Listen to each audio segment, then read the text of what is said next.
My name's Don Franc. I'm a music producer, recording engineer, mixing and mastering engineer as well.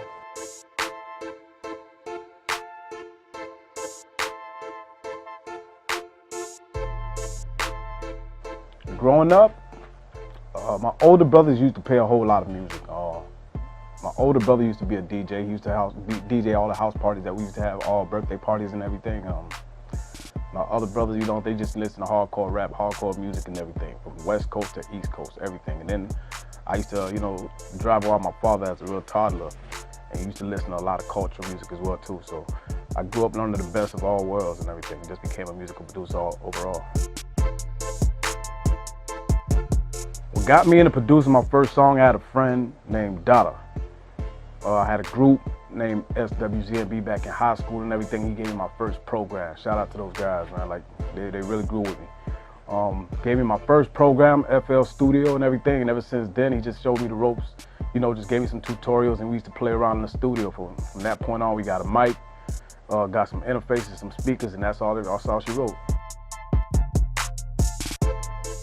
My first time actually making a beat, I was like, oh, I could do this. This kind of sounds like something I could listen to on the radio, or something that my favorite artists would sound like. Even though it was way off, it was trash, but I felt that creative energy, you know, took over and everything, and just really propelled me to something I thought that I was gonna be later on. Where I normally go to start off a beat, to generally make my beats in a comfort zone, I start off at home. Because sometimes I get most of my inspiration, my thoughts will come and go like this, you know, like I'll get an idea and everything, and it'll fly out by another idea, or I'll probably get distracted by the TV. So if I got like a setup at home somewhere where I'm close, kind of like a keyboard when you're in the bathroom or something, I'll just go straight to the keyboard and everything, really put it in.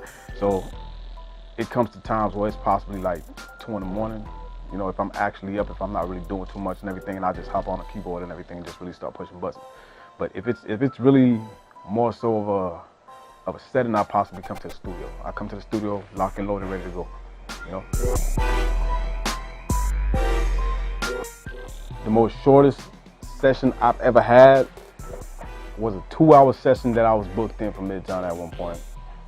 And I had a real optimistic artist for real bad music. So, I came in for, he paid for his time and everything.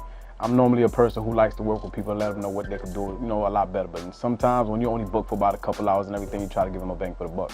I don't try to, you know, take over too much of the artist's time and everything. I let them know that this is what it is, and I'll just add my 2 cents along the way.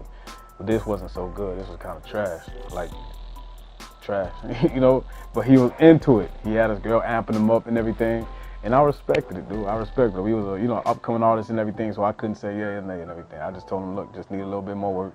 But I had to end the session after about like 30 minutes because I didn't want to waste the time. So yeah, that might have been my shortest session. Sometimes I ride around and listen to some of my favorite artists, so I'll probably listen to some of my favorite songs I produced from back then and see how I can make them better. Or I'll listen to some of the artists that I work with in reference to the beats that they normally choose and everything, and place my competition in their hands. You know, like, okay, yeah, I can make something like that too. You know what I'm saying? And then really go home and chop it up. But sometimes you know, like when I really started, at a young age, I find my inspiration definitely in movies. I'll see a movie, catch a score and everything, or I'll possibly see a cinematic scene and everything, and really get back on the laptop or get on the computer and everything and just start making noise right away. Yeah.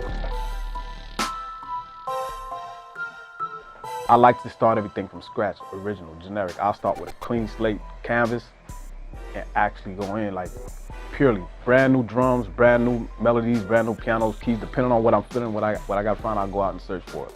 Sometimes in that creative process that keeps me up, it's also a downfall, because in the midst of looking for the right, you know, instruments to start me off to really get the mojo going, completely in the full force and everything, I sometimes lose inspiration. I got to step out a little bit and come back to it. I never once thought of these questions, you know what I'm saying, as long as I've been doing all this. Like, I don't know. Like, it really makes you think. Well, you know what I'm saying, it made me think back a little bit, like it brought me back for a minute, so, yeah.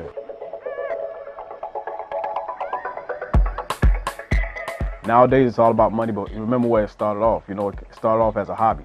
I just wanted to make some music, let people listen to it. So when I make something and everything, I grab my favorite artists and everything, man. You know, tell me what you think it is.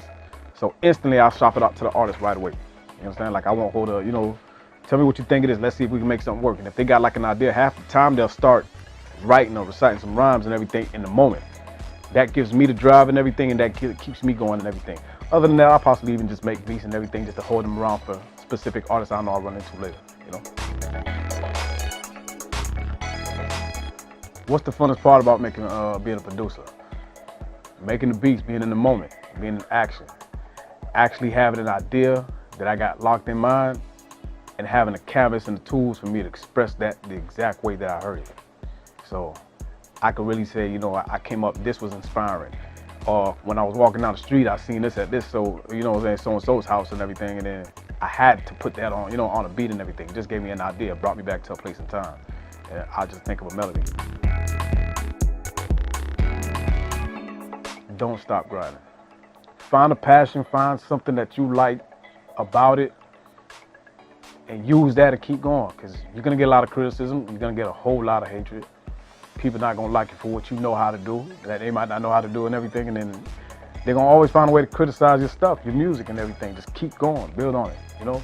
Know that you're doing something creative, it's possible, it comes out genuine, you know what I'm saying? It comes out naturally and everything, just build on that. Don't be afraid to get, you know what I'm saying, like criticism, take notes, you know what I'm saying? Look up some other folk, get inspired and everything, and really put work in. Don't ever stop. There'll be moments where you wanna quit, but don't ever stop. That's all it is. That's what I tell everybody. Just don't ever stop. I quit many times. You feel me? I quit, I stopped, it called me back and everything, and it was just a validation for me. Don't ever stop. It'll take you somewhere you'll never know. You know?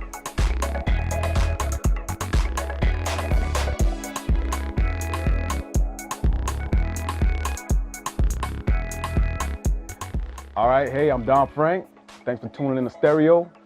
Always more music.